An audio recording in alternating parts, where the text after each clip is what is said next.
বিচারের ক্ষেত্রে আমি যেটা বলতেছি সেটা হলো যে বিগত আওয়ামী লীগ আমলে ঢাকা বিশ্ববিদ্যালয়ে শিক্ষার্থীদের উপর সংগঠিত ছাত্রলীগের সহ সমস্ত অন্যায়ের বিচার করতে হবে।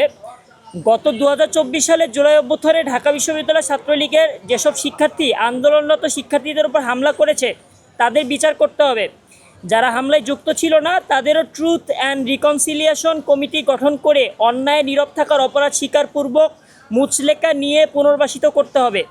এছাড়া 24-এর 5 আগস্ট থেকে অদ্যাবধি ঢাকা বিশ্ববিদ্যালয় ক্যাম্পাসে সংগঠিত দুটি হত্যাকাণ্ড যথা 24শে সেপ্টেম্বরে তোফাজ্জলকে মব ট্রায়ালে পিটিয়ে হত্যা এবং 25 মার্চ মাসে সোহরাওয়ার্দী উদ্যান গেটে সাম্য হত্যার বিচার করতে হবে।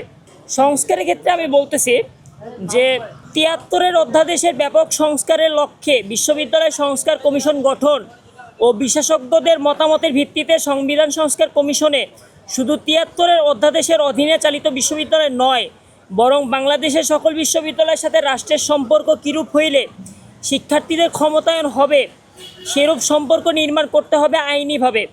গবেষণামুখী উচ্চশিক্ষা সিলেবাস প্রণয়ন করতে হবে। মাল্টিডিসিপ্লিনারি বিদ্যাচর্চার ক্ষেত্র বানাতে হবে বিশ্ববিদ্যালয়কে। সিনেটের গঠনে শিক্ষার্থীদের ক্ষমতায়ন করতে হবে। ডাকসুকে আইনিভাবে কার্যকর করতে হবে যাতে প্রতি বছর ডাকসুর নির্বাচন অনুষ্ঠিত করতে কর্তৃপক্ষ বাধ্য থাকে এবং এর ফলে যাতে শিক্ষার্থী প্রতিনিধিদের মতামতকে মূল্য দিতে কর্তৃপক্ষ বাধ্য থাকে তার জন্য প্রয়োজনীয় সংস্কার করতে হবে।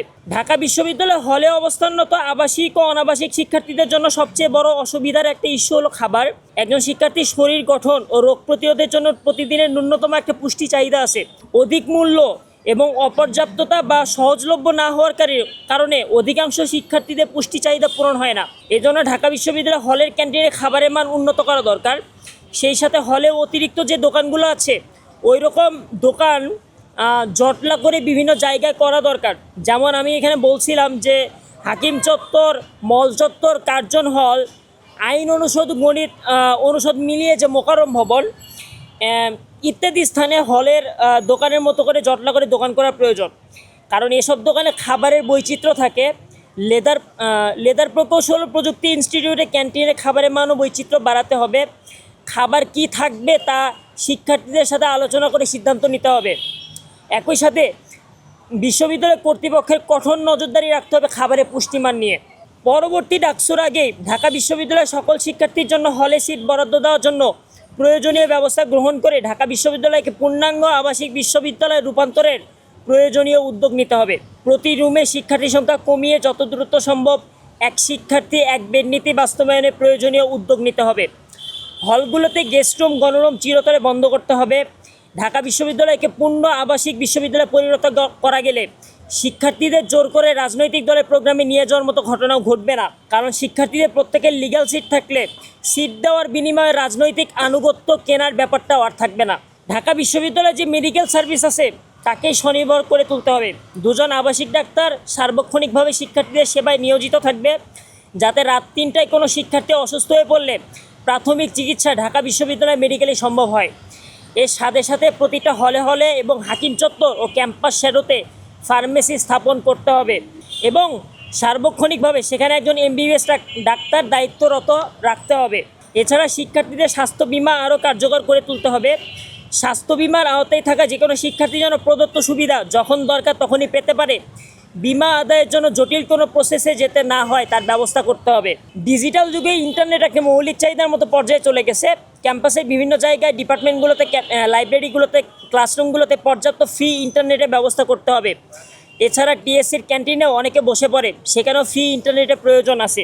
ক্যাম্পাসের ভিতরে বিভিন্ন যানবাহনের এবং মেট্রো রেলের শব্দ কতটা সীমিত রাখা যায় তা সিটি কর্পোরেশন ও অন্যান্য স্টেক হোল্ডারদের সাথে আলাপ করে একটা সীমিত অবস্থায় নিয়ে এসে পড়াশোনার পরিবেশ বানানো লাগবে।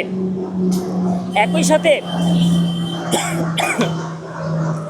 সাথে ক্যাম্পাসের নানান রাজনৈতিক, স্বেচ্ছাসেবী ও সাংস্কৃতিক সংগঠনের সাথে বসে তাদের নানা কর্মসূচি যাতে শিক্ষার্থীদের পড়াশোনায় ও নিদ্রায় ব্যাঘাত না ঘটায় তার জন্য প্রয়োজনীয় ব্যবস্থা নিতে হবে। কেন্দ্রীয় লাইব্রেরিতে সিট সংখ্যা বাড়াতে হবে। হলের রিডিং রুমের সিট সংখ্যা, কেন্দ্রীয় লাইব্রেরির সিট সংখ্যা এবং বিভিন্ন অনুষদ ও ইনস্টিটিউটের লাইব্রেরি সিট সংখ্যা মিলিয়ে শিক্ষার্থীদের মোট সংখ্যার সমান যাতে হয় তার ব্যবস্থা করতে হবে। নারী শিক্ষার্থীদের জন্য ক্যাম্পাস নিরাপদ করে তুলতে হবে। প্রয়োজনে সিটি কর্পোরেশন, রাজুক এবং ঢাকা বিশ্ববিদ্যালয় কর্তৃপক্ষের মধ্যে বৈঠকের মধ্য দিয়ে সাস্টেইনেবল যানবাহন ও গণমানুষের প্রবেশের নীতিমালা তৈরি করতে হবে। আমলাতান্ত্রিক জটিলতায় যাতে এই ইস্যু হারিয়ে না যায় তার ব্যবস্থা করতে হবে। যতদিন পর্যন্ত ঢাকা বিশ্ববিদ্যালয় পূর্ণ আবাসিক বিশ্ববিদ্যালয়ে পরিণত না হচ্ছে ততদিন পর্যন্ত বিভিন্ন একাডেমিক বিল্ডিংয়ে অনাবাসিক শিক্ষার্থীদের জন্য কমন রুম ও রেস্টরুমের ব্যবস্থা করতে হবে। তারা সেখানে গোসল ও বিশ্রাম নিতে পারবেন। অনাবাসিক শিক্ষার্থীরা কোথাও বিশ্রাম নেওয়ার জায়গা পান না বলে হয়তো টিএসসিতে টেবিলের উপর মাথা দিয়ে ন্যাপ নেন, অথবা হলে থাকা কোনো শিক্ষার্থীর রুমে গিয়ে বিশ্রাম নেন। এতে উভয়ই বিব্রতকর পরিস্থিতিতে পড়েন। এছাড়া আমি নির্বাচিত হলে এই নির্বাচনে প্রতিদ্বন্দ্বিতায় থাকা সকল প্রার্থীদের ইশতেহার সংগ্রহ করে আলাপ আলোচনা করে শিক্ষার্থীদের মতামতের ভিত্তিতে আর যা যা বাস্তবায়ন করা সম্ভব তার সব কিছুই আমি বাস্তবায়নের জন্য প্রশাসনকে বাধ্য করতে চাই। এবং এছাড়া আমি বর্তমান পরিস্থিতি নিয়ে যেটা বলতে চাই যে অনেক প্রার্থী এখনও মানে আচরণবিধি লঙ্ঘন করতেছেন, এটা আমরা দেখতেছি আর কি। তো এই ব্যাপারে প্রশাসনকে বলতে চাই যে প্রশাসন যদি কার্যকর ভূমিকা নেয় সেটা আমাদের জন্য ভালো হবে আর কি।